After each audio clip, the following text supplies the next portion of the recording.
senator from the state of California after the passing of Senator Dianne Feinstein, appointed by Governor Gavin Newsom of California. And her name is Laphonza Butler. She is currently the president of Emily's List, which is basically a Democratic think tank PAC, runs a lot of female candidates, Democrats, for office. She's going to fill in for the late Democratic Senator Dianne Feinstein's Senate seat. Butler will become the first lesbian Black woman to join Congress in US history, according to Newsom. She will also be the sole female Black senator serving in California and only the third in US history. So as he promised, he wanted to appoint a Black woman, and he did. So here is a photo of her. And more about her. Who is she? So again, she's been the president of Emily's List. It works to elect Democratic women who support abortion rights. Since the group's board of directors appointed her in 2021 when she became the first woman of color to lead the organization. She previously worked at Airbnb as the director of public policy and campaigns and advised Vice President Kamala Harris's 2020 presidential election. Much of her background is in the labor movement, serving as a union president in California. Jumping ahead, Barbara Lee, Representative Lee, who is running for Senate in California,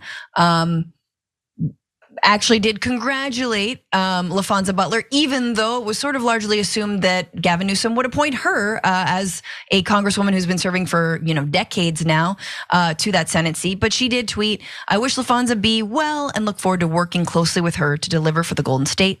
I'm singularly focused on winning my campaign for Senate. CA deserves an experienced senator who will deliver on progressive priorities. That's exactly what I'm running to do." So obviously, my first question was who is this? I don't know. I do know of Emily's List, and it seems like Laphonza Butler knows the right people. She has the right connections when it comes to Kamala Harris. Emily's List sadly has drifted farther and farther to the center. It is not, even though they want to nominate and elect women, those women aren't always pro-choice or and certainly very much a pro-business entity. So Rayyvana, your thoughts on this appointment? I think it's interesting that she's been framed as a union advocate because she was the president of the SEIU for a period of time. However, she is part of the revolving door. She leveraged that position to work in union, not just union busting, but anti-labor practices at Uber, and use that position, use her experience there to break into the corporate realm, right? So then she worked for Airbnb, which we all know is destroying the housing market in this country. So framing her as a union champion is absurd to me. This is a woman who, was working hard to suppress the rights of Uber workers on behalf of Uber, right? She has not been appointed in spite of those practices. She's been appointed because of those practices, especially when it comes to being appointed by Gavin Newsom, who we saw spit in the face of striking workers over the weekend. Yeah, 100%. She's in line with the rest of them, sort of like, and again, let us just name, yes, it's awesome that she is the first Black lesbian woman to be in the Senate, even though it's an interim position, which sort of always feels like, great, it's an afterthought.